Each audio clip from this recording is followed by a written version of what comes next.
Well,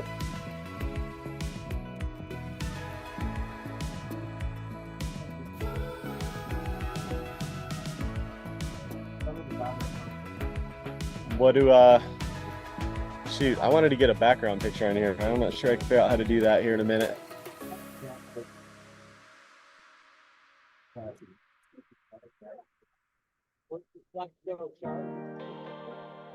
The BLM director's with us, and they're going up top to release the birds. They're late as well, so we may not be opening the gate.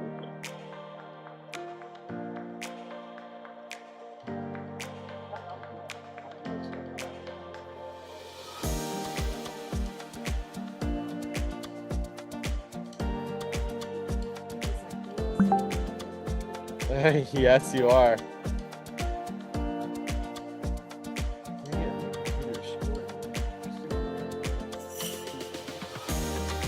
Matt, are you hearing me?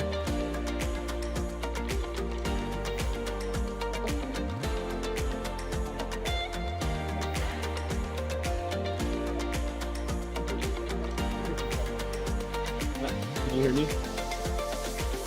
Okay. I just want to make sure the audio is working.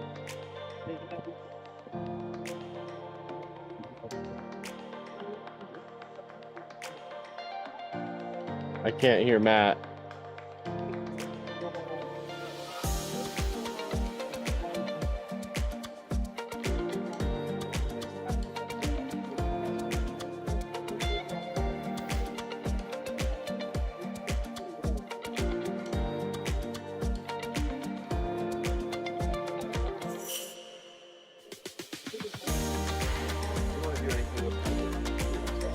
I'm not worried about it.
Yeah, we can do that. This might be delayed because the BLM director's not up there yet, so we might have to open the gates a little bit afternoon, like 10, 15 minutes.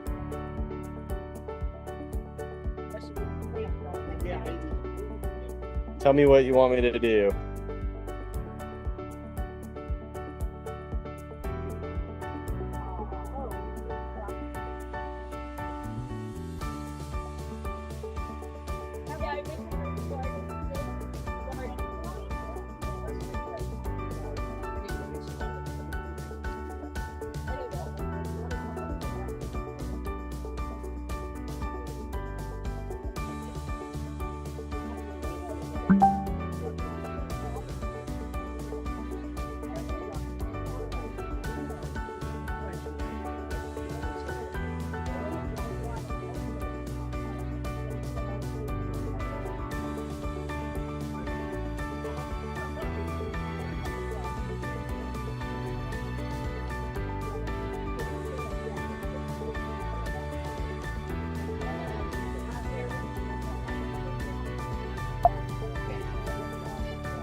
Yes, we're live.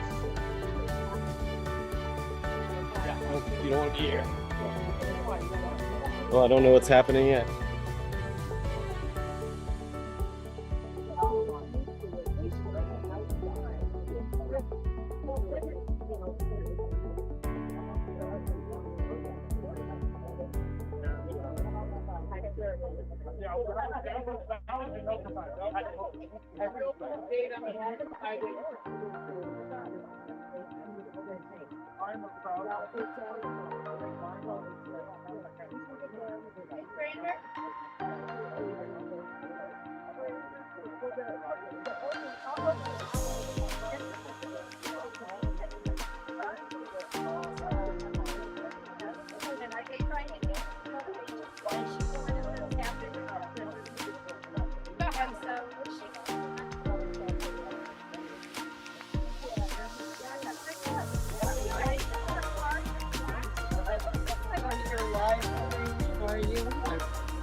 Yeah, we're talking to the public right now. You gotta go that way. Sorry. I need to put a sign up that says live in progress. A light.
All right, here we are live and in person. I'd like to welcome everybody to the 28th annual public condor release here at Vermilion.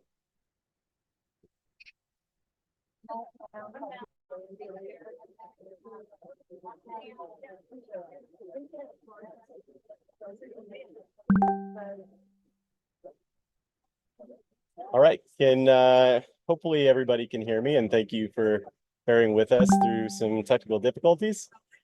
As we welcome you to the 28th annual public condor release here at Vermilion Cliffs on National Public Lands Day.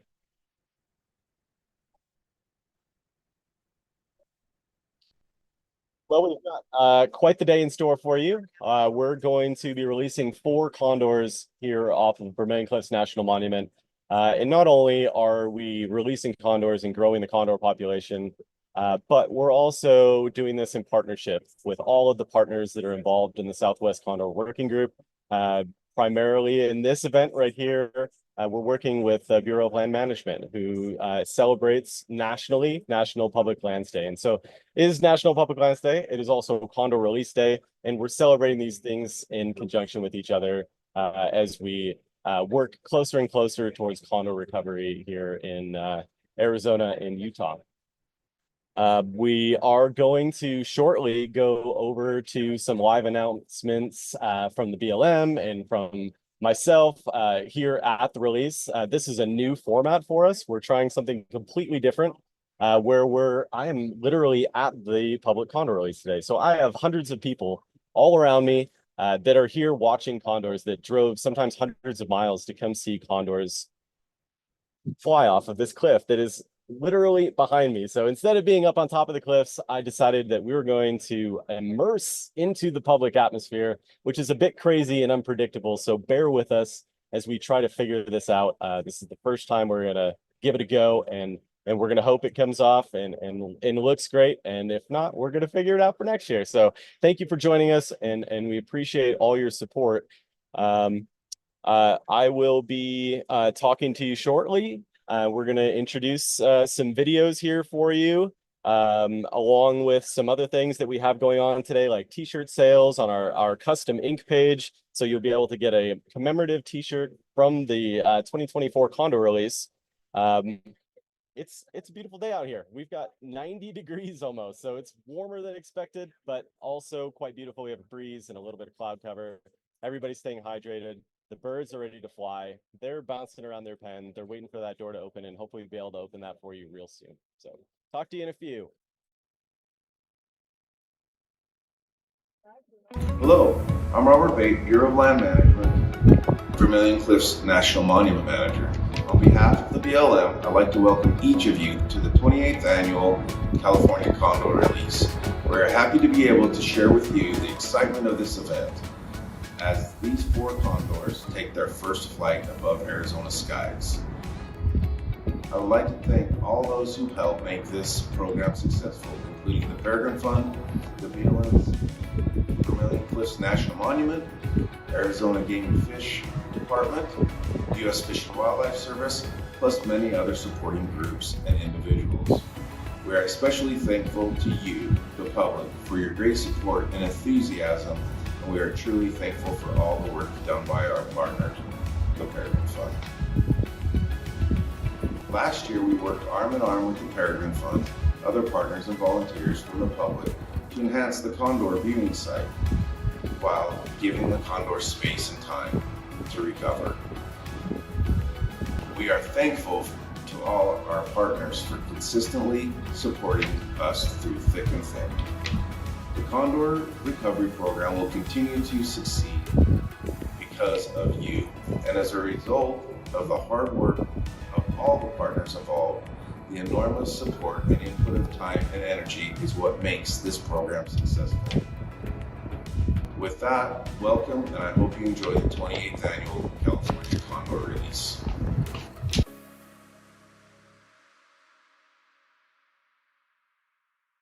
Congratulations and good luck to the condors taking flight today. The team at Liberty Wildlife has a special attachment to one specific bird, number 1221, known to all now as Milagra. Our organization has proudly worked for many decades with the Peregrine Fund to help sick condors return to the skies. But in 2023, we were thrilled to join the mission in another way. That year, the avian flu was ravaging bird species across the country. No population felt it worse than the California Condors. When we were asked to incubate an egg after the mother had passed away, our team was ready and became doting egg sitters. On May 9th, after watching the egg pit for a few hours but not progress, our team realized that it needed a little help finishing the job. With the team from the Peregrine Fund on a FaceTime call, Dr. Stephanie Lamb carefully assisted Milagra into her new world with hugs and tears of joy from the many people in the room and on the call. And now, we're thrilled to watch our miracle bird return home and join her wild flock to keep the California Condors thriving.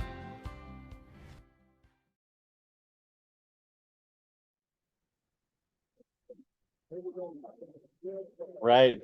Welcome back into Vermilion Cliffs National Monument, live and in person on the ground at the 28th annual Condor release.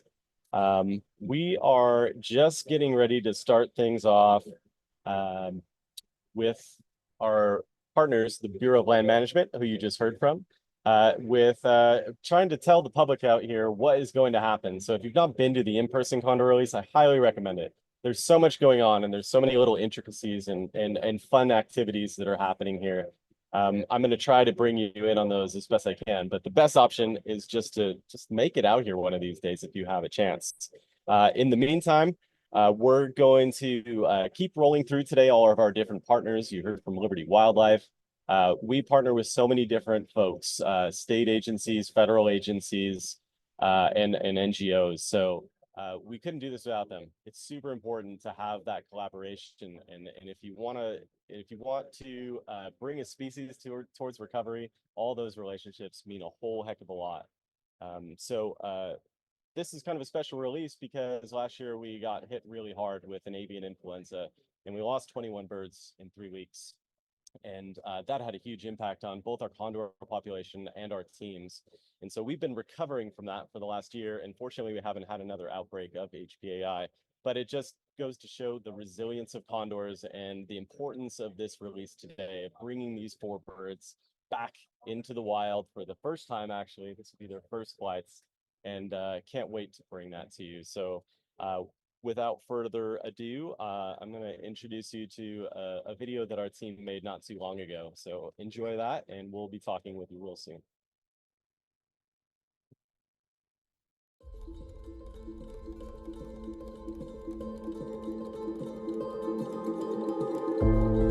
There are times when we find ourselves faced with unforeseen challenges. Challenges that may seem insurmountable. But the Peregrine Fund has never been one to back down from a challenge. And neither has the California Condor. North America's largest flying land bird is also one of its most imperiled. After the population crashed to a low of just 22 individuals in the 1980s, an extensive captive breeding and release program was established. Today, more than 500 of these resilient birds exist, with more than 300 free-flying individuals navigating the skies of North America. But in the spring of 2023, a challenge unlike anything we've faced before sickened dozens of condors. In a matter of weeks, highly pathogenic avian influenza, or HPAI, left 21 condors dead, and our recovery effort was set back a decade or more. But we didn't back down. We traveled countless miles on roads, on cliffs, on trails, and on rivers to rescue infected condors. We recovered an egg after its mother was lost to HPAI and flew the nestling hundreds of miles to our propagation facility to prepare her for an eventual return to the wild. And we're just getting started. Our focus now is to address this unprecedented threat and to minimize the potential impacts should an outbreak ever occur again. And so, high atop Vermilion Cliffs National Monument in Arizona, we embarked on an ambitious project, a complete rebuild of our flight pen, where young condors learn from mentor birds and acclimate to the wild prior to release. They said it wouldn't be easy. We did it anyway. 30,000 pounds of materials were transported to the top of the Vermilion Cliffs National Monument by truck, then transferred to ATVs for the last leg of the journey. Our team worked tirelessly for 7 weeks to ensure this year's captive-bred condors would have a safe space to reside upon arrival. The final product? A space as impressive as the California Condor itself. Here, the young condors will spend the next few months protected from potential exposure to HPAI as they get used to their new environment, improve their social skills, build their flight muscles, and ultimately fly free above the American Southwest. And so we take a brief moment to catch our breath and then welcome the next challenge. There's more work to be done. HPAI is here to stay, but so are we. And so is the California Condor. The California Condor is a story of recovery. It's a story of resilience. And while this story has often been filled with adversity, it's how we respond in times of adversity that defines who we are and shows the world why we do what we do. Our job, our mission, our passion is to safeguard the future of this magnificent species. This is the work that makes us proud to be the Peregrine Fund.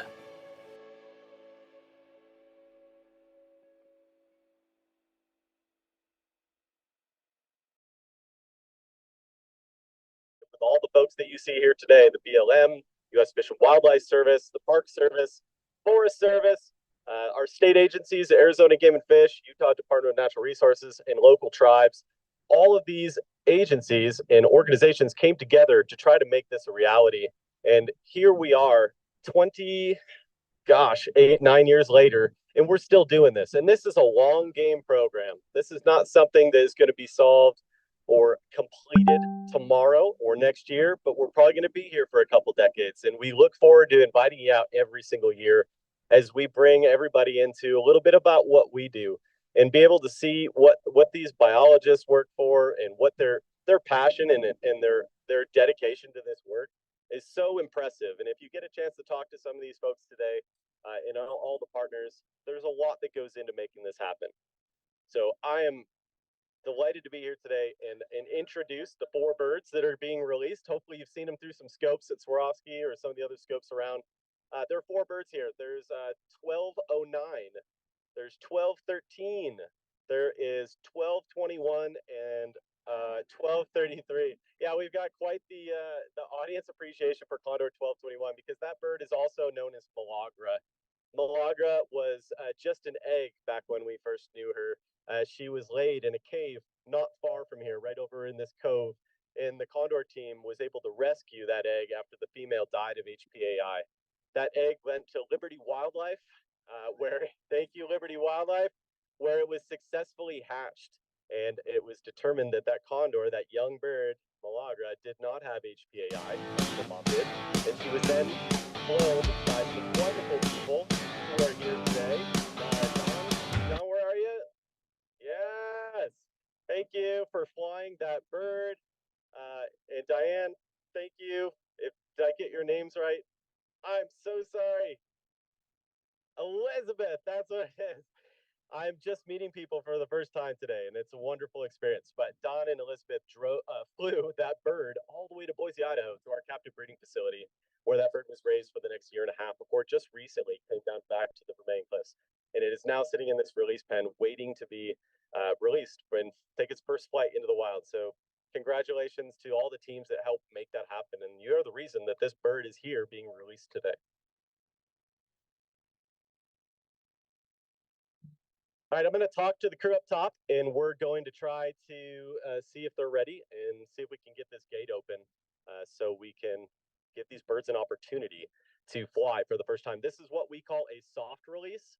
These birds are going out on their own accord. So we open the gate, and they have to make the walk out. We do not want to push them. We don't want this to be stressful. We want this to be as low key as possible and give them the best chance for success today. And after that, our crews are going to monitor these birds for the next several weeks. More importantly, today until dark, because we want to make sure they roost in a really good spot tonight where they're safe and protected. So this is all about getting these birds out here and then going through the monitoring process. So hopefully those are ravens, but man, we're going to get some condors flying us over here shortly. I'm going to talk to Sean, who's up top with the crew, and we're going to see if they're ready. Hey, Sean, do you copy? Copy. We're ready down here if you guys are ready up there. We are ready. Okay, everybody ready down here? Yeah, I think they're pretty ready. So when you guys are ready, just give us a shout when the door is opening and we'll see what happens.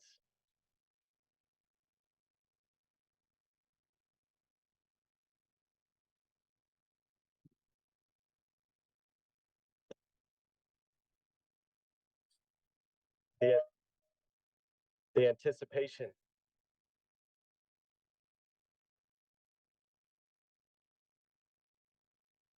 The door now. All right, sounds like the door is opening.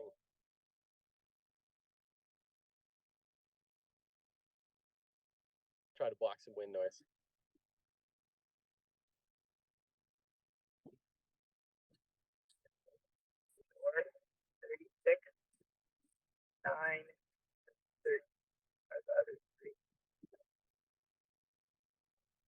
Copy that, Aaron. 1221 is the closest to the door right now.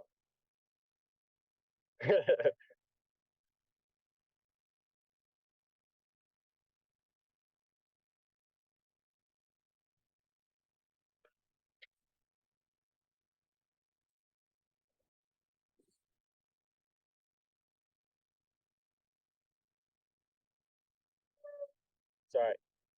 The door is open. Can you guys see it? The door open? All right, that's progress. Ah, they get scared. They're like, freedom! No. It's a scary thing. Can you imagine leaping off of a 1,500-foot cliff face for the first time?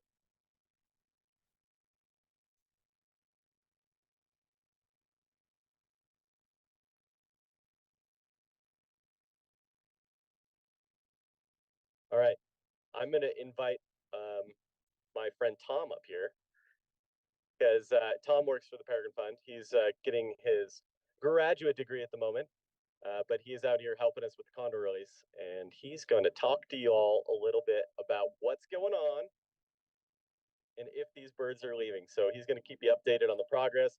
I'm going to go back to the live stream viewers and get back in my booth, and hopefully I will get to talk to you guys all in a little bit. But enjoy the release, enjoy the freedom of these birds and what this means, the significance for the recovery, and just have a good day out there. And I'll talk to you real soon.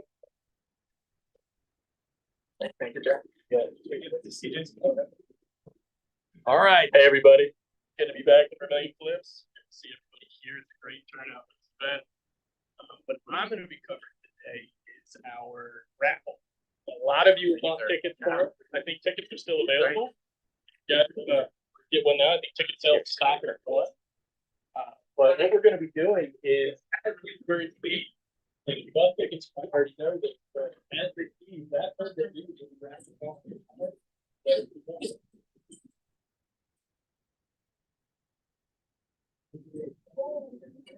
Me too.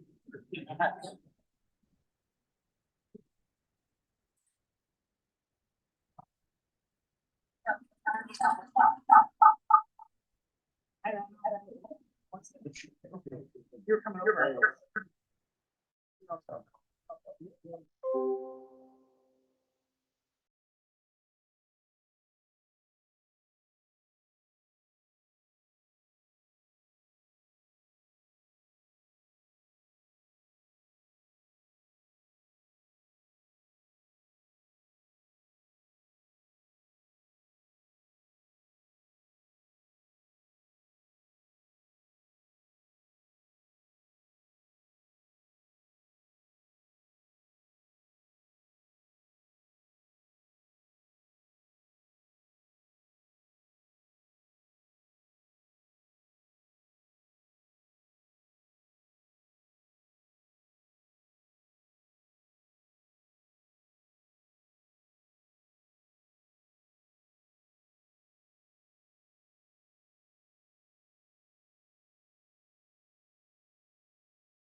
Can you hear me?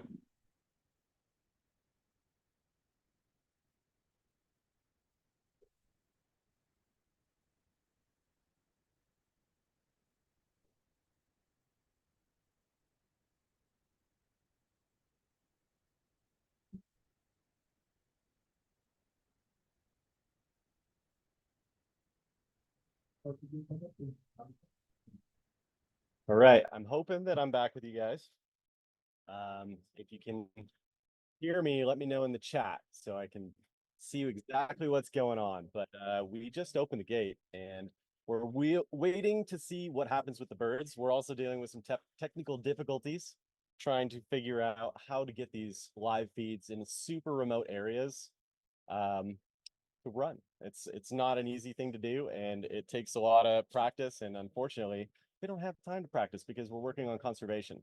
So we're gonna do our best, and we're going to let you know if we can get these live feeds up and running live. I think they're still there, but maybe not as live as we'd like them to be. So we're trying to fix this lag and catch up. But in the meantime, I can tell you that the four birds are still in the pen. They haven't left yet, and they're bouncing around like crazy. So they're ready. The door is open. They have the ability to fly and fly, but it's up to them. It's not up to us. So we'll see what they do. I'm gonna try to keep my voice to a minimum here and talk to you as much as needed, and hopefully you guys will be able to see the live feed of the release pen.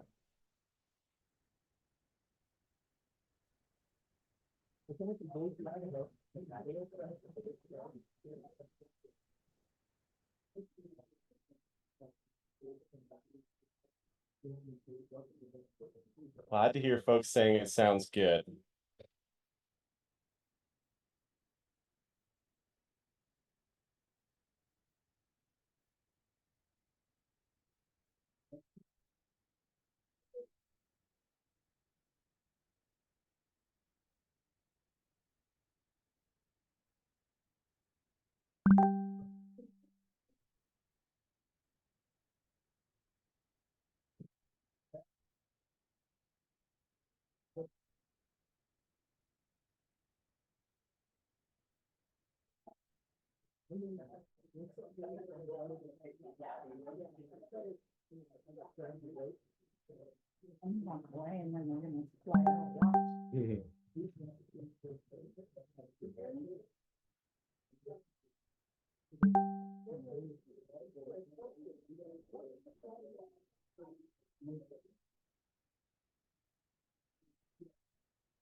Yeah, I'm looking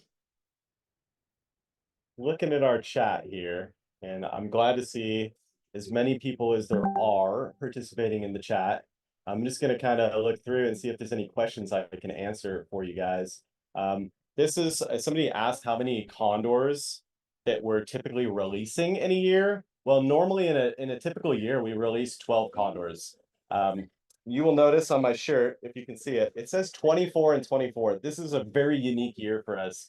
We had to hold over those 12 condors that we got last year because of the HPAI outbreak, and we couldn't release them until it was safe again.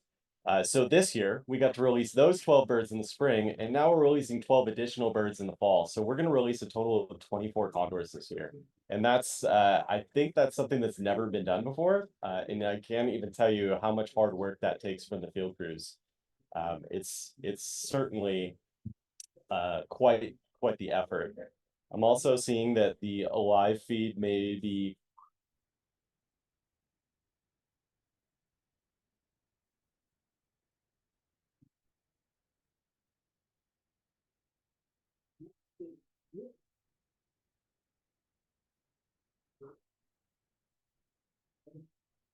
All right, I'm still seeing bird movement in the pen. So I'm watching just as you guys are.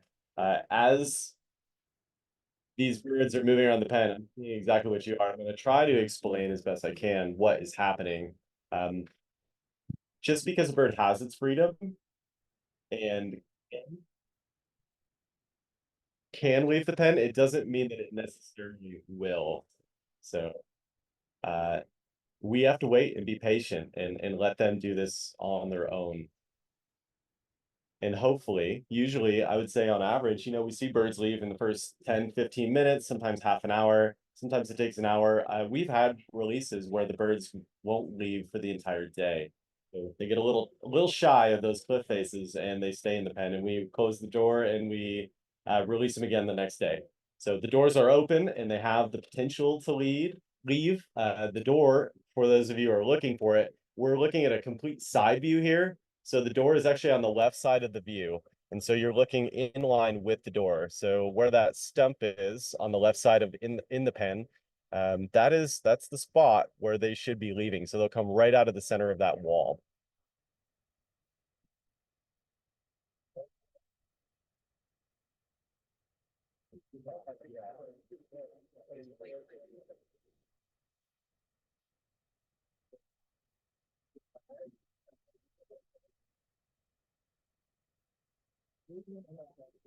So the release location that we're in, this has been the same release location we've used since 1996. So this site was selected specifically for the Condor releases before the program even began, due to its excellent cliff faces, access adjacent to food, and breeding habitat. So this site has been very important for a number of decades now and will continue. We don't want to spread ourselves too thin, so this is definitely the best place for us to use as a management area.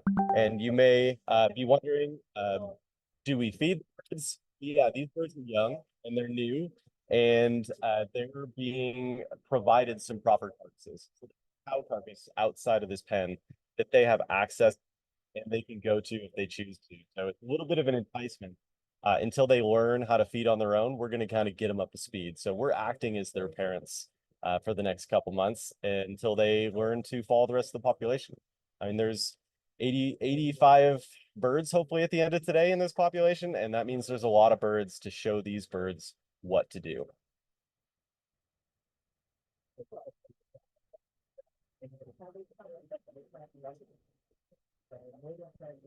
Yeah, somebody asked why we release from a pen as opposed to releasing the individuals.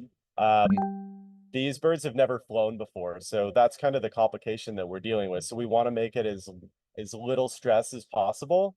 And so by putting them in a pen and giving them the ability to leave on their own, it decreases that stress level. If we were to put them in a kennel and take them up there and just release them, they would bolt out of that kennel and they would take this incredibly awkward flight because they were essentially a little stressed out. And so that's probably not going to go as well as letting them do it on their own. So we're trying to give them the best opportunity on this first day because every day that they succeed in the wild is a building block to the following day.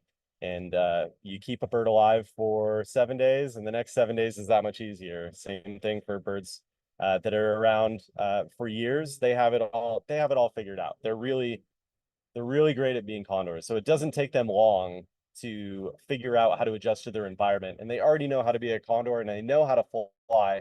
They just have to spread those wings and get out there.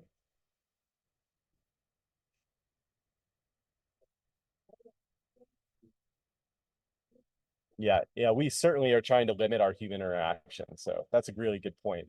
By putting them in the pen, we take that human interaction out of the equation. And the idea is to make sure that we have as little involvement in their mind as possible. So we take a lot of pride in making sure that the birds don't know that we're actually the ones doing the work. So when we do that carcass drop, when we put those carcasses out there, that's all happening at night.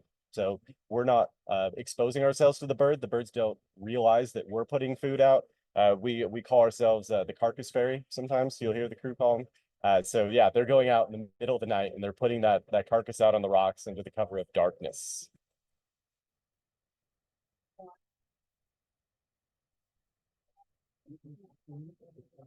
Let's see. in previous releases, when one leaves, will the others often follow? Yeah, it does encourage the other birds. So once the one figures out how to get out, the others do tend to follow. Doesn't always happen, but yeah, that's certainly something that I would expect to see.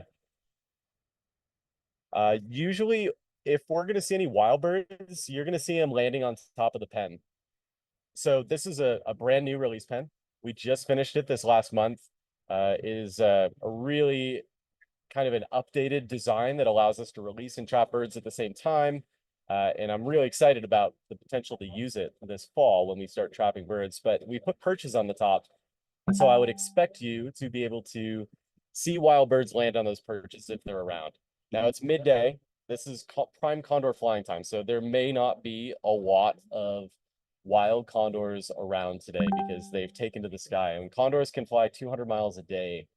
They can fly 15,000 feet above the floor, the valley floor. Like these birds can move. They have a 9.5-foot wingspan. They're not small, and they're very capable of getting out on the landscape. So I suspect that some of the birds that were here earlier this morning have probably already taken off for the day, and oftentimes they will come back for roost. Yeah, somebody asked, is it true that each bird must be recaptured each year to check for lead poisoning? This is definitely true. We attempt to capture every bird every year. It doesn't necessarily always happen that way. On average, we're able to trap about 75% of this population. So when we check the blood lead levels of the 75% of the population that we get, we always draw a blood sample. We're able to test that for lead poisoning. And within 3 minutes, we know if a bird is suffering from lead poisoning. And lead poisoning leading cause of death for California condors throughout North America at about 50% of diagnosed deaths. They're picking this up from any ammunition that is left afield, from any shooters, any hunters, anybody who's depositing lead ammunition on the landscape through the use of firearms. So there's certainly a bit of that out there, and the condors are very good at finding it. So it's up to us to be able to capture those birds and have the ability to capture those birds so we can treat lead poisoning if we need to. And we have the capabilities to do that right here on site. And we also use Liberty Wildlife, who is our rehabilitator partner down in Phoenix, Arizona, to assist us with this in serious cases. So yeah, the lead issue is something that I would like to talk more about as we move through the release. It's certainly something that we focus a lot of our energy on in our efforts because it is the limiting factor for condor recovery right now. It's the kind of that last hurdle. The condors have figured out how to exist in the wild. They've figured out how to breed in the wild. We've had 60 plus wild fledges in this population since 2003. So they know how to do that part. They know how to find food. We find them on all sorts of food sources, from deer and elk to sheep to cows, all sorts of different livestock, horses, you name it. Condors generally like to eat large mammals. So they're out there foraging the landscape and providing this ecosystem service where they're cleaning up the environment and stopping the spread of disease and ultimately great ecosystem service.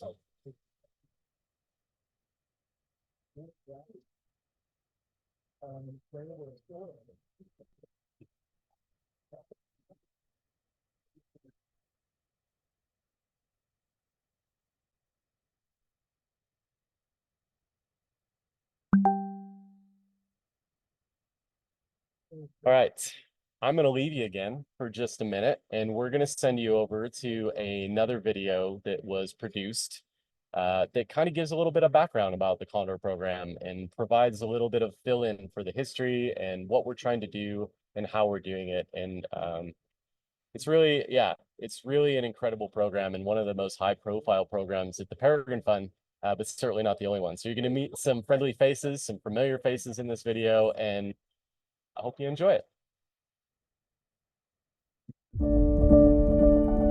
The California condor is one of the world's most critically endangered species, and the conservation story is still being written as we speak. And it's actually quite a paradox because ultimately what we're trying to do with the condor is work ourselves out of a job. Most often you find out that species are usually on the verge of extinction, not because of natural processes.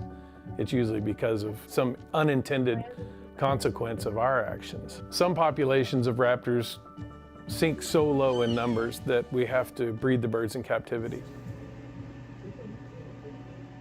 This was true with the California Condor. We have here at the World Center for Birds of Prey the largest captive flock of California Condors.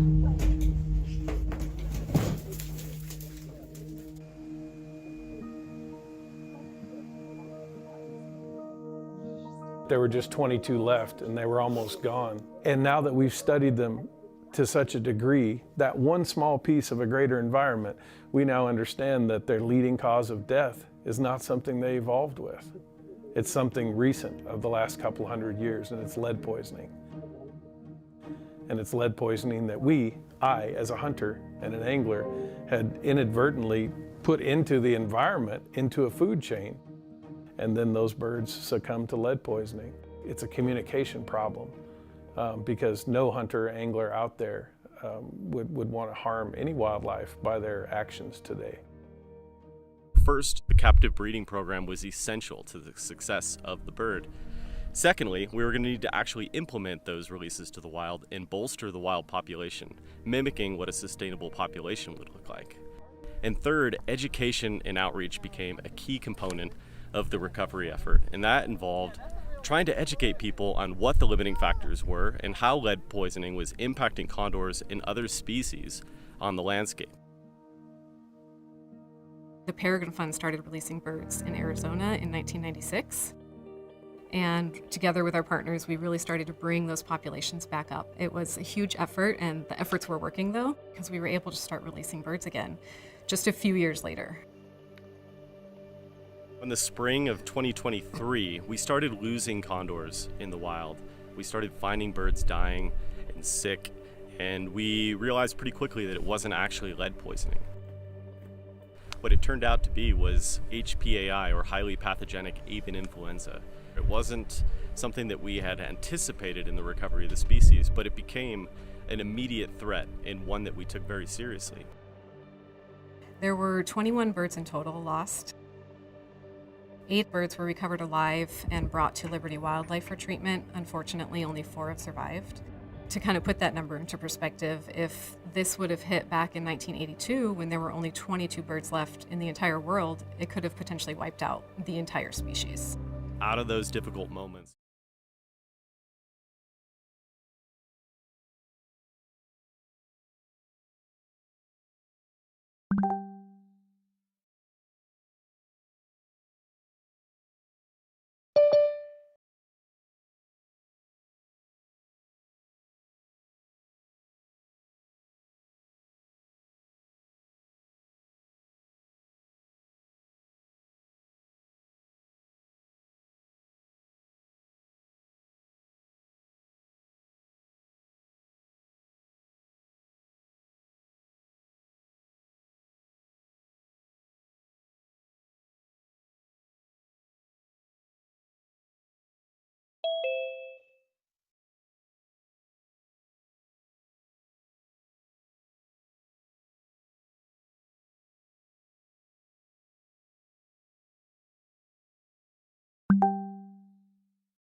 All right, I'm back.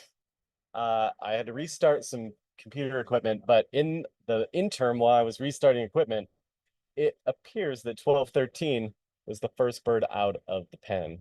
So we have our first bird out, Condor 1213, and the bird is so far in the air. The updates I'm getting from the crew that the bird is in the air, flying, and taking a great first flight. So that's kind of exactly what we want to see.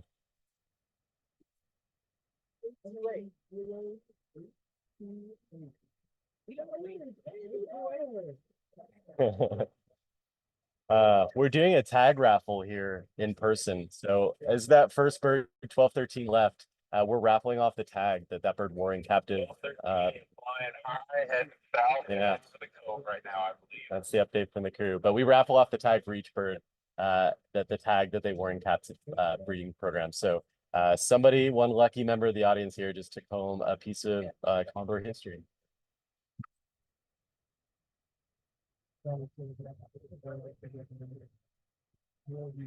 All right, we're gonna see what happens here with the rest of the birds and see if this kind of sparks a little bit of a run on condors leaving the pen. I think it might.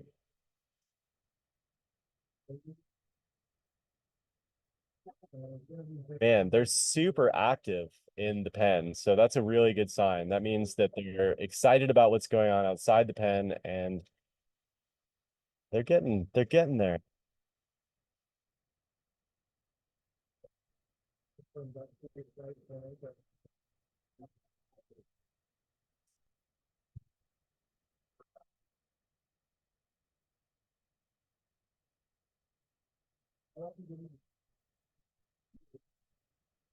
Sorry for the audio difficulties. We got some audio coming in from some other feeds, and we're working on trying to minimize those. Somebody asked, are we using drones to watch the bird's activities? We do not use drones to monitor the bird activity. It's a bit invasive. So most of what we do is radio telemetry. So that's how we typically track the birds. We have a receiver and an antenna, and each bird is equipped with a radio transmitter or a GPS unit. And our Condor crew goes out on the landscape here in Arizona and Utah, and every day they're trying to track every single individual to monitor movements, to monitor breeding, see what they're feeding on, and generally overall assess health. So we want to make sure that each bird is alive and moving every day. It's kind of a goal of ours. How many birds you can get contact with.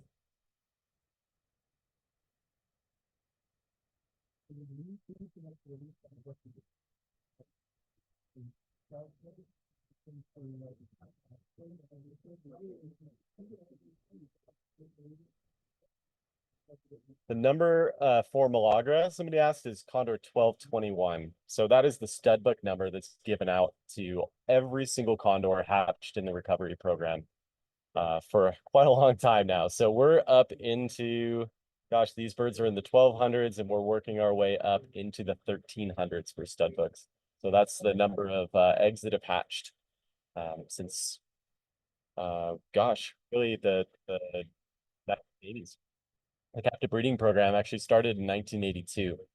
That's when they started to bring all of the wild birds into captivity to start this captive breeding program. Condors were at an all-time low of just 22 individuals. So that's how close this species was to going extinct, and how integral the breeding program was to reestablishing the numbers of condors so that we could start releases back to the wild again. So without the folks in captive breeding, we wouldn't be here releasing condors today. And we've got a number of captive breeding facilities throughout the country. We have our own up in Boise, Idaho, at the World Center for Birds of Prey. But our others over at the Oregon Zoo, the San Diego Zoo, and the LA Zoo. So there's a number of different partners all over the country that are working towards condor recovery. So the Peregrine Fund is just one of many when it comes to saving the condor. So somebody wants to know why we don't name the birds generally, Milagra being the exception. Every program has their own practices, and there's some places out in California, like Central California, that it takes great pride in naming the birds, and they name them after very significant individuals or very specific things. There are birds named after cultural resource related. So the Yurok tribe up in the Pacific Northwest, for example, the Prego niche is what they call the condor. And so everybody has, that is all condors, not just one individual condor, but everybody has their own technique or strategy. And here at the Peregrine Fund, we decided when we were beginning this that we would just stick with stud book numbers and keep it relatively scientific. You know, for us, it doesn't necessarily change our attachment to the birds, but we know them all as numbers. We still have these deep connections, and when we lose a bird, it hurts, and we feel that. Yeah, we've just decided long ago to stick with numbers, and that's what we go for. Milagra was actually named by the folks at Liberty Wildlife, and I don't see how we couldn't have adopted the name. So we took in Milagra, also known as 1221, and we will probably call her 1221, but I'm happy that you all get to know her as Milagra, which, if you don't know, in Spanish means miracle. If you haven't gone to our fundraising effort yet over at Custom Ink, I encourage you to check that out, because we're offering this this shirt that was created by a great partner of ours, an artist named McKinney. We used her image and of Milagra. We turned it into this beautiful Condor shirt to commemorate the 2024 release. And so that's available on Custom Ink. You can find the link in the chat. If you want to take home a shirt, you can. If you want to donate a little extra money, we are a nonprofit. We're a 501c3, and we operate off of significantly off of private donations. So a lot of the work that you see here happening today is because people care. It's because folks like you care about condors and want to see the Peregrine Fund succeed. And so I'm not trying to turn this into a telethon, but if you have any extra dollars that you're holding on to and you want to send them the Peregrine Fund's way, it is really appreciated. And it keeps us with boots on the ground and the equipment that we need, and moving in a forward direction. So go check it out. All right, looking for a couple more questions. 1 second here.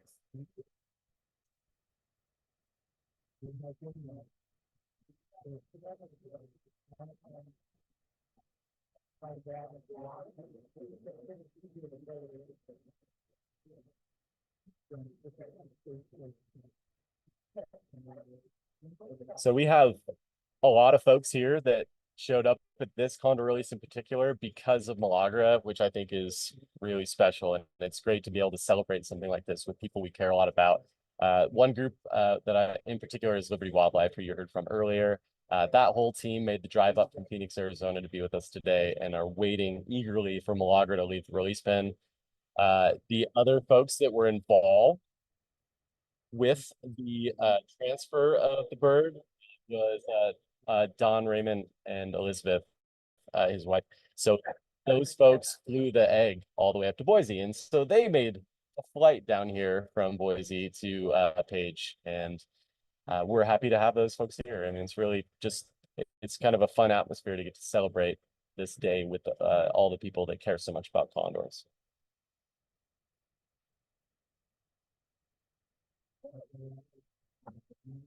All right. We did cut the video a little bit short because 1213 decided to get antsy. And of course, as soon as we start a video, one of the birds is going to start to get the inkling that it should leave the pen. So we're going to see if we can cue that back up and finish that video and show you the end of that. I think it's worth it. And we'll let you know when that's going to happen. But our team is working to get that up. And in the meantime, keep throwing your questions this way, and I'm going to look at the chat a little bit here and see what we got. Ooh. All right. How do condors acclimate to life post-release? Well, it happens really quickly. You know, they leave the pen and they immediately have mentors in the wild population, sitting outside on the cliffs, in the feeding rocks that are adjacent to the release pen. So they see other condors, and that's how they kind of figure out what to do. They follow those birds, but really they have instincts, right? They're condors. We didn't breed condors out of them. They know how to be a condor, and that has been really helpful for their success in the wild. So they take to the sky. They go roost in a good location, hopefully, and that's kind of what we're out here doing. So the most important thing that we can do as biologists is make sure that they roost in a safe spot tonight. That's a big cliff face behind me, but there's a lot of places that are accessible to ground predators. And the ground predator that is most likely to take a condor out is a coyote.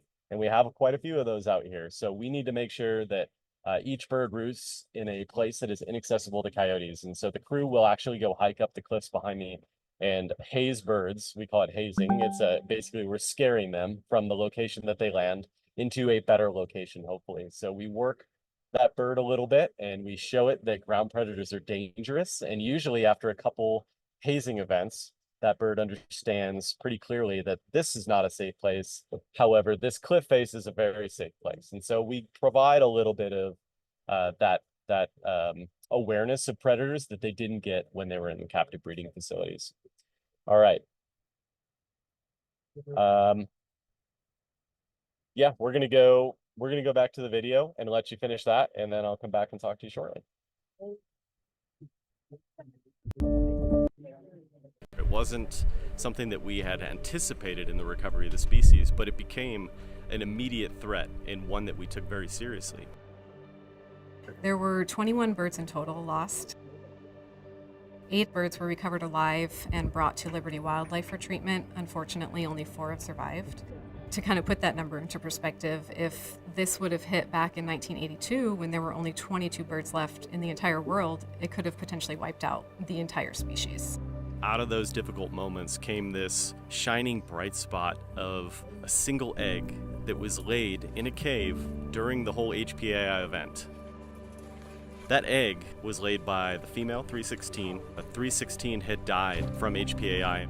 And so the team went up on top of the Vermilion cliffs and they were able to enter this cave. And sure enough, there was this beautiful egg in this cave and they were able to pick it up safely. They placed it in a cooler with heat warmers to keep it warm. They got it all the way back down the Vermilion cliffs and we immediately sent it on its way to Liberty Wildlife in Phoenix, Arizona to our veterinary team partners. And it turns out that the embryo was still alive. They waited and eventually that egg hatched with an assisted hatch by the veterinary team. It's good. Avascular. They found a healthy condor chick. Yeah. Condor 1221. We just love them as much as we can while they're still around. Once she was cleared and we knew she didn't have HPAI, we were really excited to be able to bring her back here to be reared. It really brought a boost to everyone on the team here. We felt like there was something we could do to help. The next couple of days, we just sat outside of the nest of the chosen foster pair and just waited till we had a good opportunity to swap her into the nest.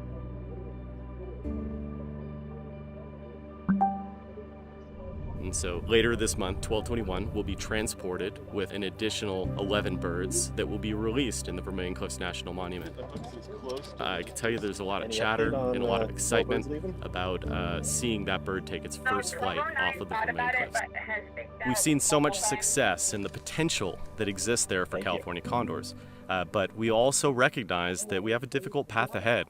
You know, this isn't going to be easy. It's not been smooth sailing to this point, and we certainly expect to encounter more difficult situations down the road. But we're very hopeful. California Condor recovery is one of our most important projects. It's one of the next great conservation success stories in North America. We've seen people cry at the release, and that's very emotional for us as well because we realize that, hey, yeah, we are making progress.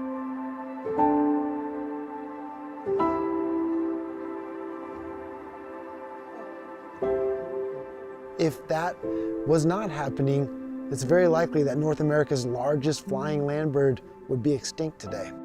We have this awesome interpretive center here at the World Center for Birds of Prey where people can connect with these birds and also connect with Peregrine Fund projects.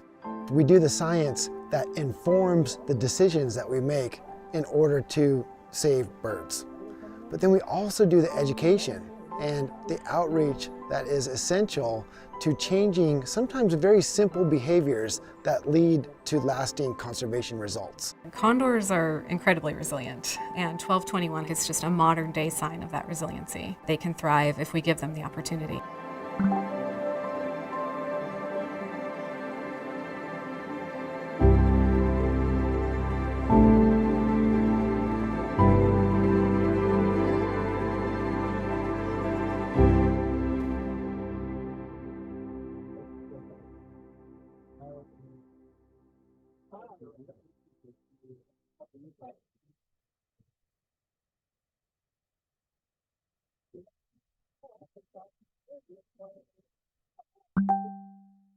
All right, welcome back. I've got a few more questions here that are popping up. I'm sorry for the audio that's coming in.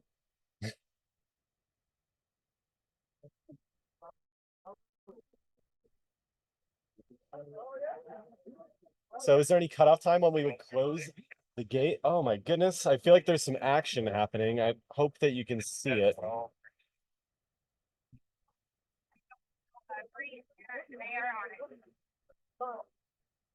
Yeah, it looks like 12:36. Just nice. That's 2 out of 4. We're making progress here, folks. So hopefully we don't have to close the release pen early tonight. Nice.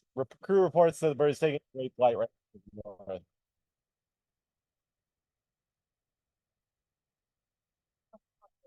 in a little excited. I might be back here, guys.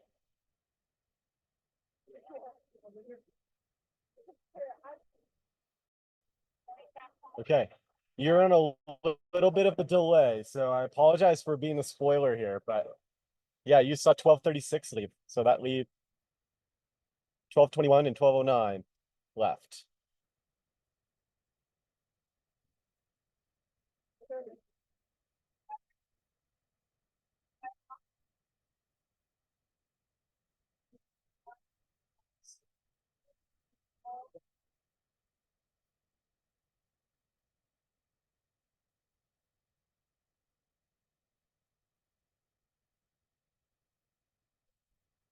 So, is that correct? All right.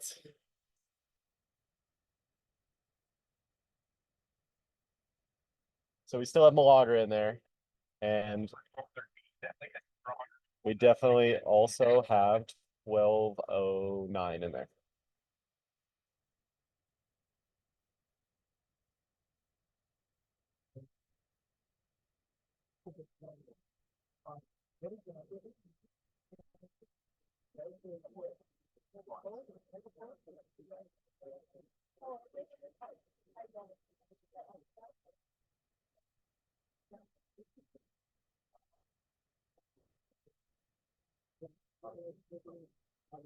So Eddie asks, will the 3 condors that are in Boise stay in captivity their whole lives?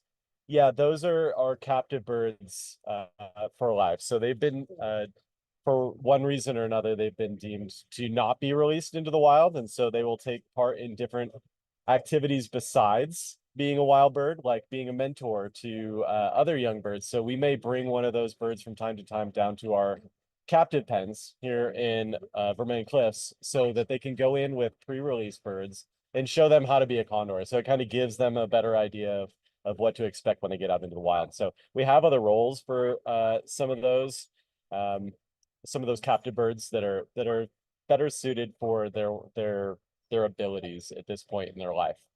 I think we're gonna go to a couple partner videos and introduce some more partners in the condor recovery effort. So enjoy those partner videos as we introduce you to some of the folks that work towards condor recovery.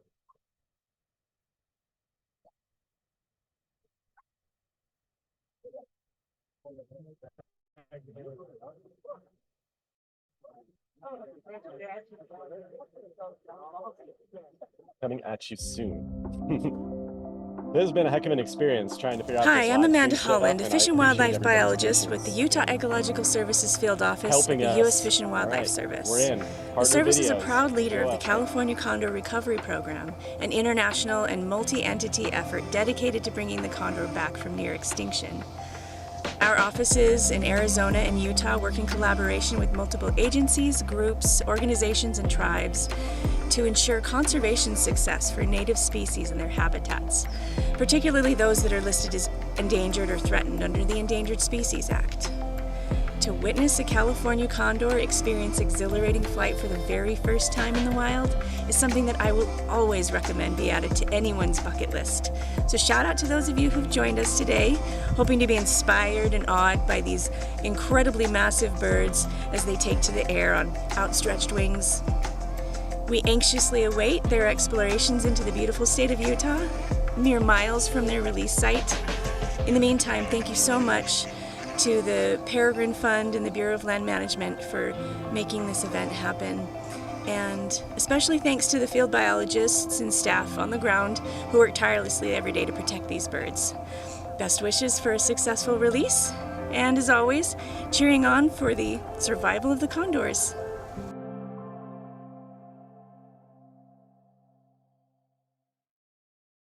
Hi, my name is Diane. Pete Grzelski, otherwise known as Condor Pete. My name is Louis. My name is Cheryl. My name is Condor Ray. I feel exhilarated when I see a free-flying condor. It's a great feeling, especially when they fly in. You can see the size of the bird and the grace and the majesty.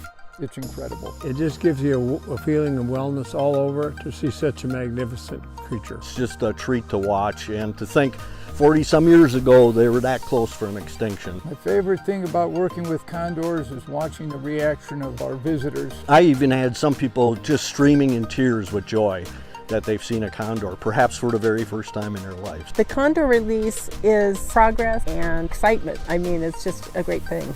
Hopefully these young birds are going to get out there, and hope some of them will come up to Zion. The population is growing. There are more birds in the area, and the more the merrier. The condor release to me is definitely hope. It's a ray of hope for all of us.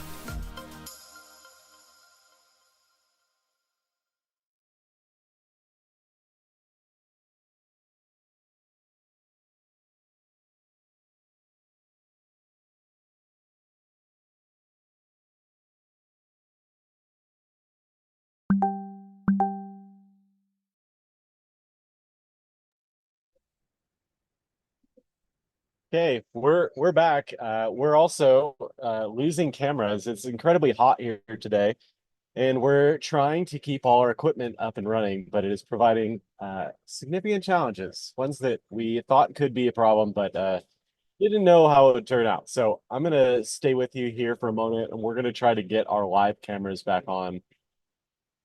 Somebody asked if these birds being released are male or female.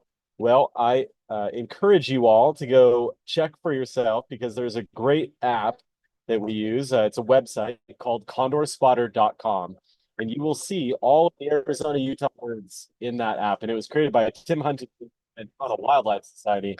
And it's incredibly helpful for finding information about wild condors. So if I go to my Condor Spotter app, I will see the tags for all of my birds, and I can pull up each one of those. You probably couldn't see that, but I'm going to pull up, for example,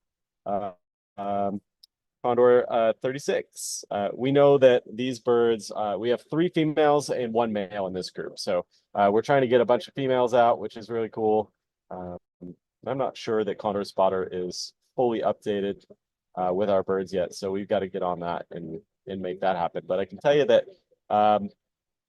yeah, 1221 is a female, and I'm trying to remember the other birds. You guys put me on the spot, and I know that there's 3 females and 1 male, but I don't want to mess up. So I encourage you to go to Condor Spotter and check it out, and you can possibly tell me which birds are male and female.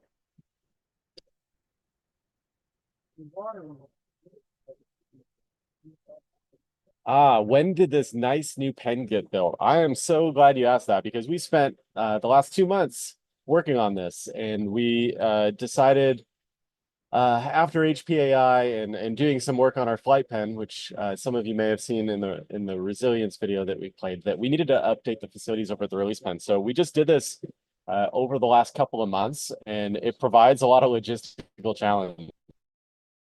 challenges that we have to tackle. Like, how do you build a structure up on a 1,500-foot cliff face that you can only access by foot? So bringing materials in and things like that is, and it's certainly not something that people would undertake, but we don't care. And face those challenges head on and get things done, like building. So we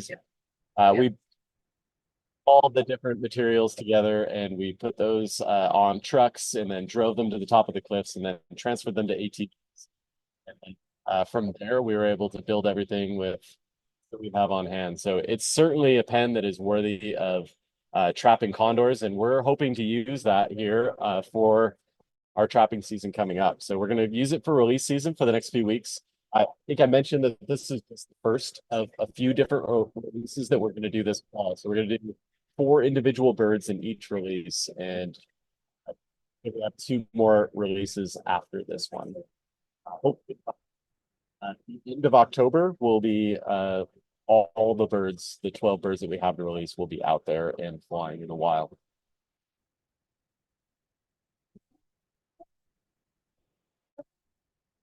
Oh, Condors. I said it was an app. We have an app that we use for field data collection, but it's actually a website. So go to condorspotter.com and you will find it there.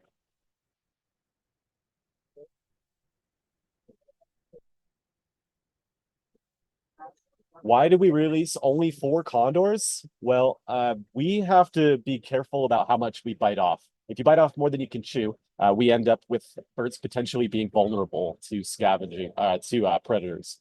So if we can't monitor every single bird that we release by the minutes, so we know the location from the time that they leave the pen until dark. If we can't handle that load, so if we released 10 birds or all 12 birds at once, we would have a hard time following all 12. And if some of those birds landed in spots that were accessible to coyotes, they might not make it through the night.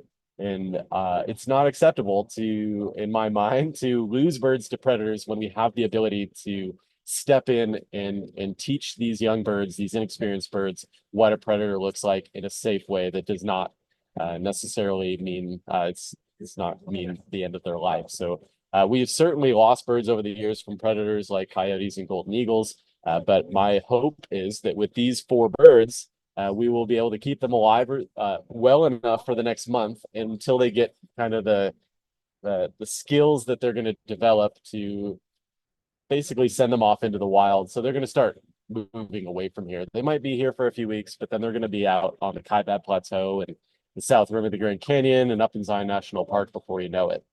So our job is to keep them going and teach them about what they're going to experience in the wild here over the next 3 to 4 weeks, and then let them go. So it's a really quick parenting gig, but it's really rewarding as well. No, the other releases won't be live streamed. We're going to do those on our own as birds are ready. So it's less of, it's not as scheduled as this one is. This one we like to try to keep consistent from year to year. But the next 2, the subsequent 2, will be kind of as the next batches are ready. So hopefully in a couple weeks, 2 to 3 weeks, we'll get our next batch ready to go out. I believe we have a couple more partner videos. Is that what I'm hearing from back in the studio? I'd like to have a whole team that's working behind the scenes to try to make this happen in the best way that we possibly can, given the situation that we're in with this remote area. So I will be communicating with them from time to time, but they're doing an excellent job of keeping us running and trying to get all the cameras we can to you, the viewer. But in the meantime, we're going to toss you to a couple more of our partners, and I'll be back with you shortly.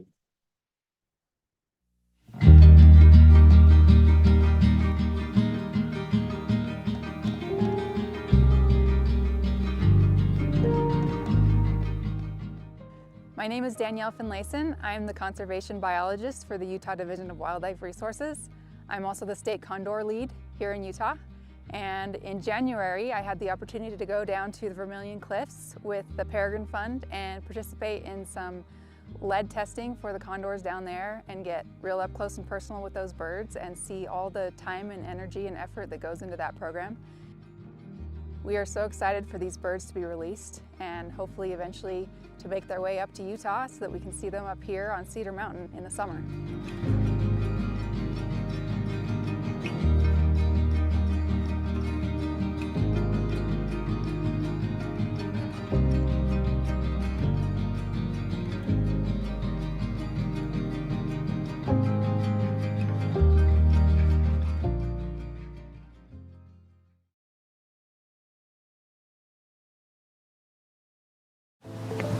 Hi, my name is Kirsten Fuller and I'm a biological science technician at Grand Canyon National Park. We assist the condor recovery through tracking the population of birds through the canyon and monitoring nesting behavior during the breeding season. One of my favorite parts about the job is actually educating visitors and getting to share the experience of a condor flying right overhead with visitors, and sharing the threats against them and helping them learn about condors. I'm super excited for the release this year and to put some new birds into the population, and I can't wait to see those birds flying over the canyon soon.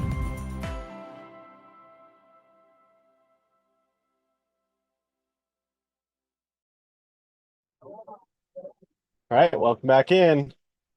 Hope you enjoyed the partner videos. Again, our partners are such an integral part of what we do and how we see the success of this program, and the fact that it's able to keep moving forward. It takes a village, we always say, and it's so true. I did see some questions, like from an old friend, Mari Carlos, down in Tucson. How are you doing? Do we know what the longest that a release bird has lived in the wild? Well, I can tell you, Condor Spotter would be another good place to check that for the other populations. I can tell you who our oldest bird is. Our oldest bird right now is Condor 123. Condor 123 is 29 years old. So he is one of the original releases from 1996. He's going to be 30 years old on May 20th next year. So we'll look forward to wishing 123 a happy birthday. And 123, we're really fortunate to have that bird with us today, because that is one of the birds that came in over the winter that was suffering from lead poisoning. We had some help from Grand Canyon National Park, where that bird resides most of the time. And we had some help from Liberty Wildlife, because we were able to trap that bird and get it down to Liberty Wildlife, where it recovered from a severe bout of lead poisoning. So anytime you see one of your older birds, like 123, the old guard, that bird has so much value in its breeding status, its dominance within the flock, its longevity in the program. And to lose a bird like that is really, really difficult. Those ones hurt a little bit more. So I'm so glad that 123 was able to be rescued and treated and released back into the wild. And that bird's doing great right now. It's been flying all over the range this summer. It's been spotted up in Utah. It's been spotted at the Grand Canyon, and he's doing really well. Other questions? I'm going to look in here and see what we got. Coyotes do well everywhere, like rats and crows. They're one of those species that lives off scraps of human activity. If a carcass is left out for condors, it also feeds coyotes and ravens. And that's actually a really good point, because condors are competing for food. They're scavengers. So they're not the only scavenger on the landscape, but they are one of many scavengers, like golden eagles, bald eagles, coyotes, ravens, turkey vultures, a whole slew of scavengers in this region. And they're all competing for the same food. We generally put this food out here on the rim for a couple drops. So we'll do this for a couple weeks so that they have the best access to that food, the new condors. But then we're going to move it inside of our trap, which is a protected space.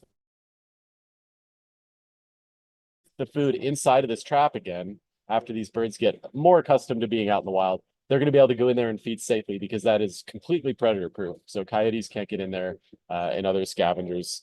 It's shut off for them, but accessible for condors. I don't have any updates on the other two birds yet. I think I would hear a pretty good commotion behind me. I know we can't see those birds right now, but let's check in real quick with the field crew. And all right. Any movement on the other two birds, 1209 and 1221?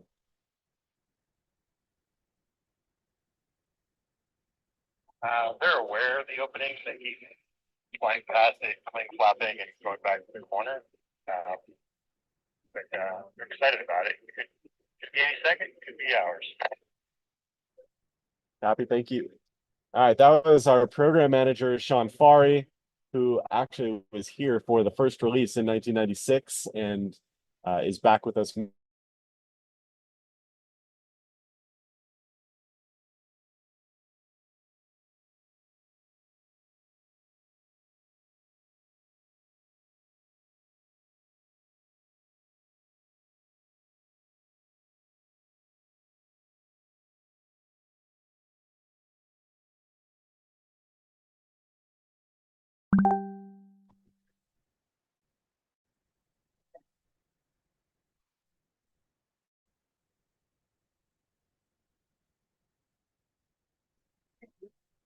All right.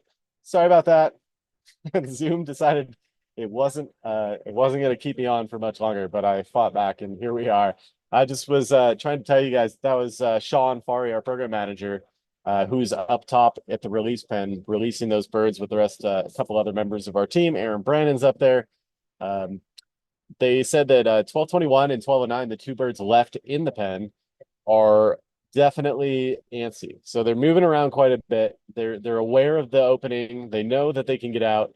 However, they're seemingly, I wouldn't say content, but biding their time and leaving. So we'll give you updates as that happens, and get those to you right away. But stay tuned. He said they could leave any moment.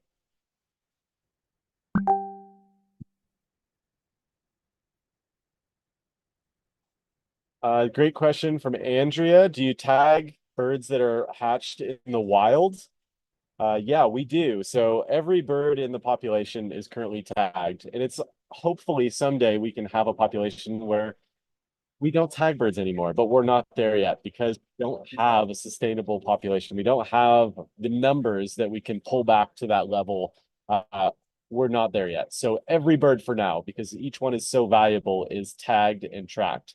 And so after about a year of the life in the wild for a wild fledge, we're able to trap those birds in the pen that you were seeing in the live feed, and put those tags on. So whenever we grab we call them untagged juveniles, because that's what they are generally, and they're wild hatches. We get them in the trap. We trap them in there with the food is what brings them in, and then we close the gate. It's kind of the reverse of a release. And from there, we're able to safely handle those birds and give them the appropriate tags and transmitters, and also the appropriate vaccinations. So we have the potential now to vaccinate for West Nile virus, as well as we have the potential to vaccinate for HPAI, which is a relatively recent development. So we haven't been doing that for very long, but at least we now have the tools to provide some more protection should we see avian flu come back in the population again. But fortunately, fingers crossed, we haven't seen that happen, and we haven't had a case since April of 2023. Yeah, can the public attend future releases? It is highly encouraged. I hope that you all come to one of these future releases. They are open to the public. They're here in northern Arizona at the Vermilion Cliffs, and they're annual. So we expect that there will be an invitation next year to the 29th annual public condor release, and you can show up. It's a bit remote. I'm not going to lie, we don't have cell service here. We're using Starlink today to bring this to you, which is a first. It's kind of cool, but expect that there's not a lot of services. We've got some bathrooms provided by BLM and some water jugs, and we just have a whole bunch of enthusiastic people out here watching condors. That's what it's kind of all about. We have art auctions and tag raffles and t-shirts and anything you think of that's condor related, it's here because these people really care about condors. So please come and join us for one of these. If it's not this year, maybe the following year. What are the stresses that condors are facing in the wild? Thank you for that question. I think that if I had to answer that accurately, I would say the large is lead poisoning. So that's one of our main focuses. Lead is, as I said previously, it's the leading cause of death for condors, and it's something that we monitor very closely. So those blood lead levels of condors tend to spike in the fall and winter during and after hunting seasons. And so it's not that that's the only source of lead on the landscape, but it is certainly one that we can focus on because there's an increase of lead on the landscape during that time. So one of the things that we're doing with our partners that Game and Fish is doing with Arizona Game and Fish and Utah DNR is they're running these programs that are voluntary incentive-based programs to bring the hunting public into this non-lead world. So there's an alternative to lead bullets, and they're copper bullets. They're solid monolithic copper bullets, and they fragment significantly less than lead, say about 99.9% intact after being fired and killing an animal or shooting an animal. Lead bullets, on the other hand, are very soft and they tend to fragment. as they penetrate an animal. And those small fragments can be left behind for scavengers to pick up and potentially poison animals like condors or eagles or anything else that scavenges on the landscape. And so what Arizona Game and Fish and Utah DNR have done is they've provided free ammunition, a coupon for a free box of copper ammunition to every hunter that draws a tag in the region of the California Condor here in the Southwest. And it's been very successful. On average, Arizona sees more than 85% participation of either using non-lead ammunition or removing the remains of the animal from the field altogether. In Utah is right on par with that too, with over 80% participation over the last decade. So this is really a way that we can bring the hunting community in and help. They can help solve a problem and do it for the conservation of the species of the condor. And so the response that we've gotten from the hunting community is generally overwhelmingly positive. A lot of folks don't know about the issue of lead poisoning in wildlife, and this is our opportunity to bring the folks that can solve the problem into the equation, and they step up. And that's what we've seen from the hunters in northern Arizona and southern Utah, is that they're willing to try different ammunition, which is actually quite good, and take steps to limit the amount of lead on the landscape. And ultimately, we're hoping to see less exposure in condors because of those efforts. And so it's going to take a little bit of time, and we've been working at it for a while, but it's a long game for sure, but we're making progress every single day.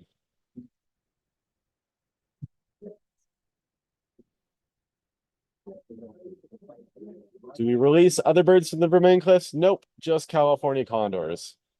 How can we individually and collectively impact or promote non-lead? What can we do? I love that question because everybody can play a part. The hunter or the shooter on the landscape can make a direct impact by not leaving lead on the landscape. But oftentimes we ask, like, what can we do? What can I do if I'm not a hunter? And, you know, I think the best thing that you can do is help educate people. But what we want to do is we want to educate people and spread this message in a way that's positive. So often we encounter these aggressive interactions where we're like, we see people say, well, I think hunting should be banned and I don't like hunting. Well, I'm a hunter myself and I've switched to non-lead ammunition. I wouldn't eat anything that is shot with a lead-based bullet at this point, given what I know. But that doesn't mean that everybody knows about that. And then we can share that information in a way that brings us up together and is not aggressive. So it's more of like a, hey, have you heard about the lead issue in wildlife? Not, you shouldn't hunt. That's not a great way to approach it from my perspective. So if we can talk to people and make relationships and build relationships and use those relationships to help spread information, I think that's going to be the most effective way to solve problems. So let's work with our fellow humans and be compassionate and be caring and be understanding about different people's situations and where they're at and help bring each other up together so that we can solve problems. Because this doesn't happen on an individual scale.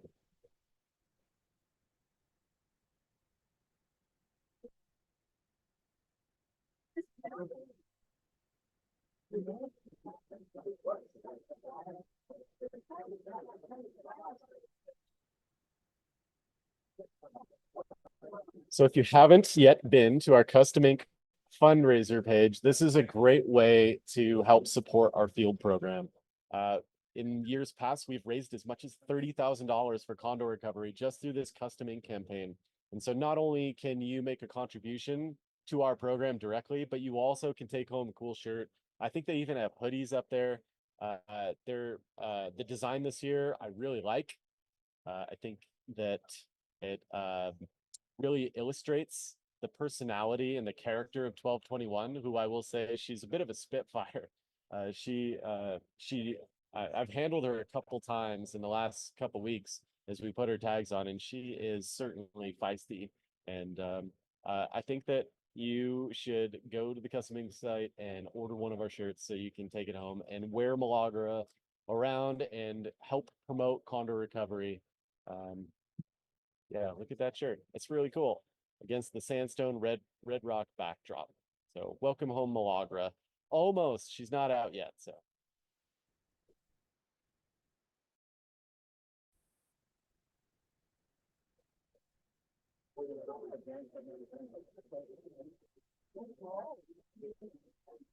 What is the range of the California Condor? There's another great question that is ever changing. So condors can range pretty far. Like I said, we've seen birds fly a couple hundred, at least a couple hundred miles in a day. We've even had birds go as far north as Wyoming.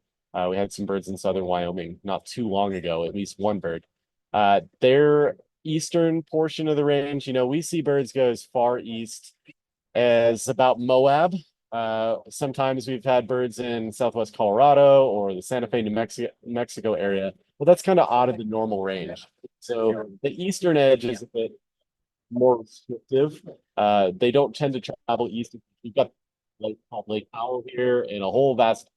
So they tend to go north and south down the Kaibab Plateau to Grand Canyon, and north up into Utah. So that's the majority of the range expansion seems to be happening north into Utah and even potentially into southwest Colorado.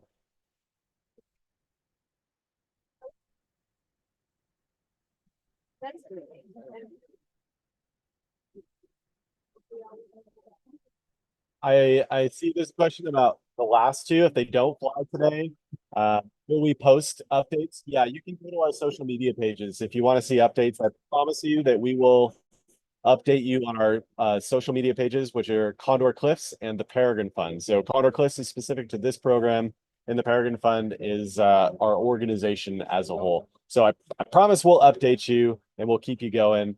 Do we have to worry about imprinting during the pre-release process? We take a lot of steps to make sure that that doesn't happen. We certainly don't hang out with the birds pre-release. We keep them isolated in those pens, and we keep human interaction to an absolute minimum. Any interaction that we do have with condors is usually a negative one. So if we're putting on transmitters and we're drawing blood, that's a negative interaction, and it does not do anything with imprinting on humans. In fact, hopefully the opposite. It makes them realize that us humans are not all that good for them. So we try to keep our interactions at an absolute minimum. This thing is like a great soccer. You know, we have this little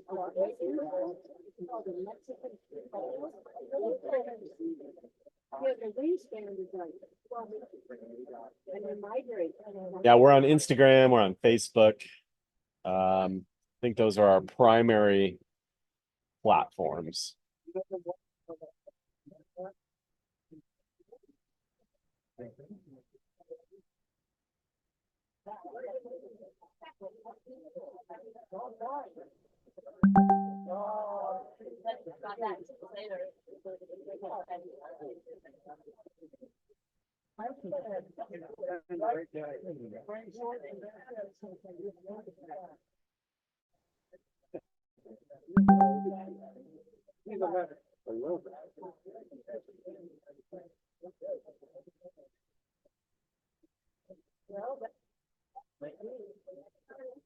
Well, it's not looking good for our live feeds, and my apologies for cutting out your view of the release pens.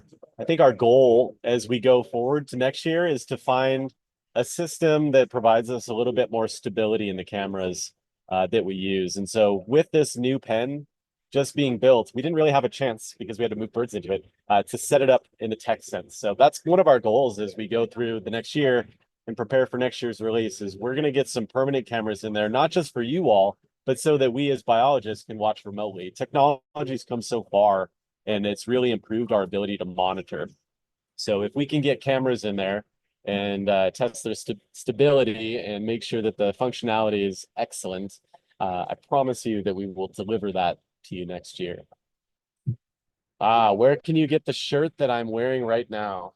That is an interesting question because I can't get you one of these shirts unless you come to work for the California Condor field crew. So this is a field crew specific shirt.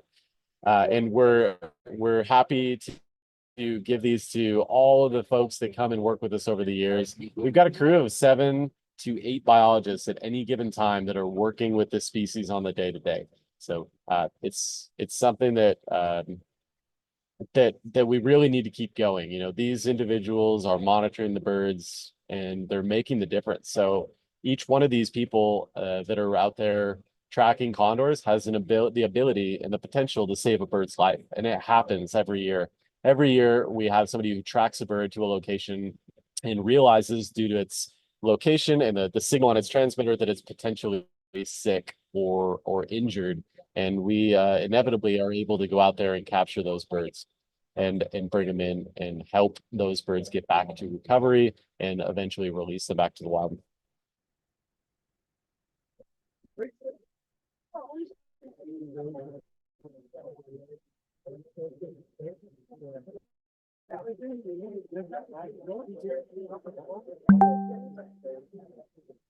Yeah, any tips for somebody trying to get into birds of prey conservation and management? I would love to see more people getting into conservation. We certainly need all the help we can get because as our world is constantly changing, we see more species at risk and imperiled. And the Peregrine Fund is one of those organizations that is working tirelessly to address the threats and declines of raptors in particular. So anywhere there's a raptor in trouble, the Peregrine Fund is usually there working to help recover that species. If you want to get into condor, not condor specific recovery, but if you want to get into conservation recovery, you're going to have to probably go get a degree in some sort of biological sciences. And from there, you can get into field work. So that's how I started. I started working with birds in the field. And that led me into more endangered species work and eventually into work with the California Condor. So I consider myself very lucky to be involved in a program like this, one that is both successful, but still ongoing and still has a lot of work to do. But if you ever want to find out more about how we offer positions, you can always find us on our social media pages and send us a message. We'll be happy to answer you there. More questions?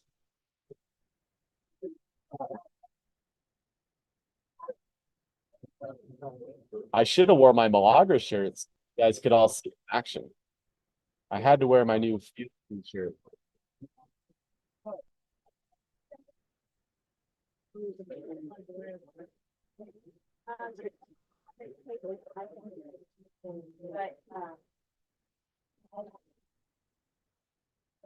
Is there a difference between a one-time donation?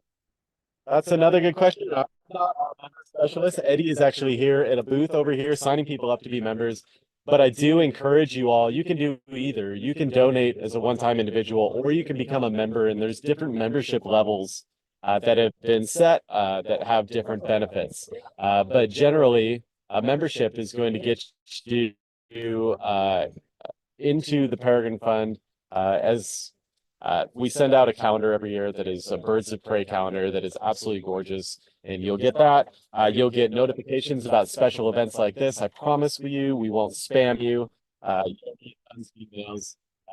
You will have discounts in our gift shop or our bookstores up in Boise, Idaho, or discounts to raptor shows. So there's all sorts of different benefits. Go to peregrinefund.org if you want to look at what those benefits are. It's probably a much better explanation there than I can give you here, but you can become a member, and we encourage you to become a member because it's a way to support conservation. And so you can also choose the program you want to donate to if you're doing a one-time donation, and you're welcome to choose California Condor if you want the funds to go directly to our program.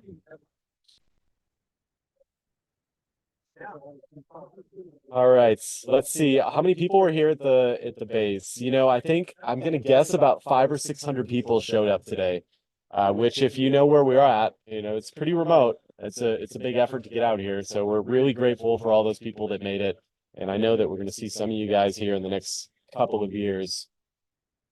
When will we close the gate? You know, I think we're probably going to give it a couple more hours, and we're probably not going to keep this live stream going during that time. We're going to probably say goodbye here shortly and shut things down and get to work because we got a lot of work to do tonight. Making sure that these birds, at least the two that came out already, are getting acclimated and finding good places to roost and making good choices. So we'll probably leave the gates open till about 3 or 4 o'clock is my guess, and then we'll call it and start again tomorrow. Milagra is still in there, as is 1209. So we fully, they will get out of here shortly, and we can get to work watching all of them. So we have 8 biologists that are all watching these 2 birds right now. So there's plenty of eyes on these 2.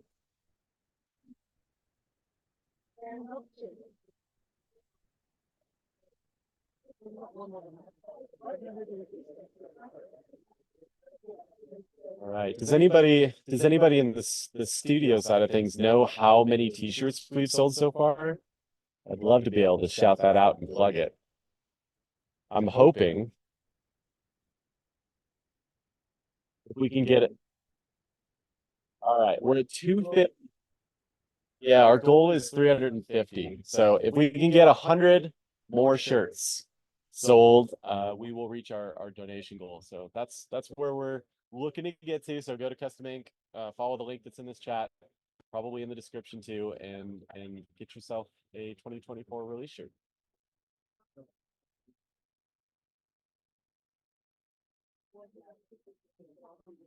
What will the next 24 to 48 hours look like for these 2? You know, we don't know. We're going to wait and see. If I had to guess based on my experience, I would say that they're going to be taking some short flights and they're going to be getting their wings under them. So they haven't taken any of these big 100-mile flights yet. All right, we've got birds. Some of those 2 are still flying, but they're going to take more and more flights, and shorter flights to longer flights to bigger flights, and they're going to get those muscles in their wings acclimated to flying dozens of miles in a day, you know, going out there and finding food on their own. The next couple of days, we're going to see a lot of those short flights. We may have to do a little bit of hazing, so we may have to do a little bit of conditioning to teach them what a ground predator is. And we say this every year, but I know people want to see me dress up as a coyote and climb up the cliffs and scare condors. We don't have any video of that yet, but we're working on it. It's going to happen someday. I'm being a little bit facetious, but we do go up there and we pretend to be coyotes. We don't wear suits because we would probably die because it's about 90 degrees today. A little warm, but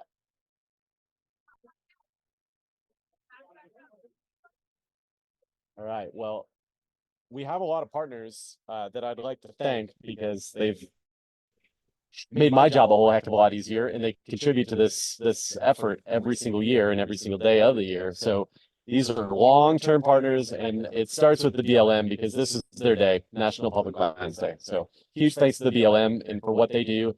We're working on BLM land here. This is Vermilion Cliffs National Monument. The fact that we can work out of a national monument and recover condors here is something quite special, and it's the perfect habitat for these birds. And we thank the BLM for their cooperation, partnership, and efforts for condor recovery. U.S. Fish and Wildlife Service, they're the governing body for all of condor recovery. So we actually work under U.S. Fish and Wildlife Service in endangered species recovery. They manage endangered species. Without them, we wouldn't be here either. Our other federal partners in the Forest Service, who manage the land up on the Kaibab Plateau and land in southern Utah. Condors frequent that region quite often. The national parks are a huge help for us because we have condors in 2 national parks, Grand Canyon National Park and Zion National Park. We have staff that work for the parks for both Grand Canyon and Zion that are working in those parks respectively to track condors, and we communicate with them regularly about the activities of those birds. So without that communication, again, in that partnership, we don't know a whole lot about what's going on in the park. So thank you, Grand Canyon, and thank you, Zion, for all the work that you do in your national parks. The state agencies are incredibly helpful because they're the ones that are really on the ground tackling the lead issue. They're working to get non-lead ammunition as hunters in Arizona and Utah.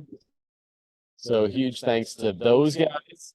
And then our other partners, like the tribal partners, the Navajo Nation, the Kaibab Paiute, all of these folks are a part of the condor recovery. And I would be remiss if I left out Liberty Wildlife, has been there for us through thick and thin.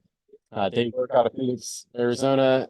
Liberty Wildlife, they're a nonprofit as well. So please go check out Liberty Wildlife and become a member there too, because they're saving raptors of all different types. And other birds and other animals. They've got a whole slew of birds that they're recovering there, and they've got education birds, and their goal is to not only rehabilitate birds, but educate the public on the threats that species pose. So Liberty Wildlife is here. They're behind me. I'm going to go hang out with them and see what they're up to soon. Yeah, support condor recovery. There's Fish and Wildlife Service web pages.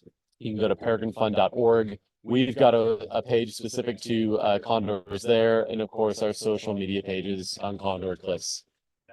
I think right. Very excited. Angela and Emma have become 21. 1221 has just left the release pen, so this is the moment we were all waiting for. It happened, and we didn't leave you yet, so that's huge. 1221 is out and flying. It is the third bird out of the 4 that have left. So I'm glad we got to experience 1221, and you might be able to hear a little bit of the excitement behind. Everybody's going nuts because this bird has just taken its first flight.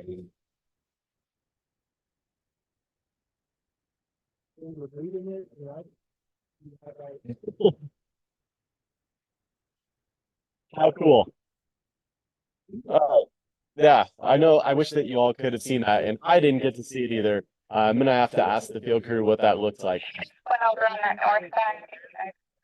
But if you don't know the story of Milagra and you haven't heard the story of Milagra, go do a Google search for Audubon Milagra, and it will come up. There was a great story published in Audubon in their quarterly and online, and it details the whole story of her life from an egg in the Vermilion Cliffs to hatching at Liberty Wildlife, being flown up to our propagation facility in Boise, all the way from her journey to the Vermilion Cliffs, and now her flight into the wild. So it's complete. I like to say it's complete because she took her first flight, but really it's only the beginning for her.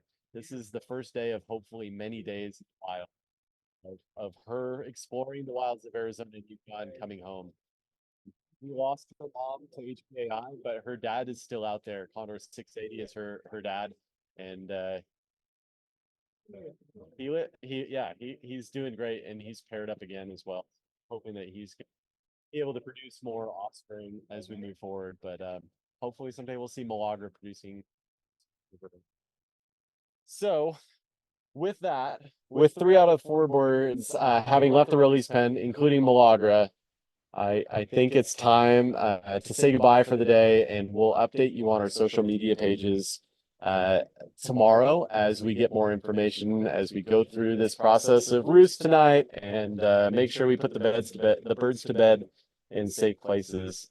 So I want to thank you all for tuning in and for checking it out and bearing with us through thick and thin, and that's kind of what recovery is, and that's what endangered species recovery certainly is. It's taking the highs and the lows and riding the wave of good, and today is the day to celebrate. So we have 3 more birds in the wild, hopefully a 4th by the time we close curtains tonight.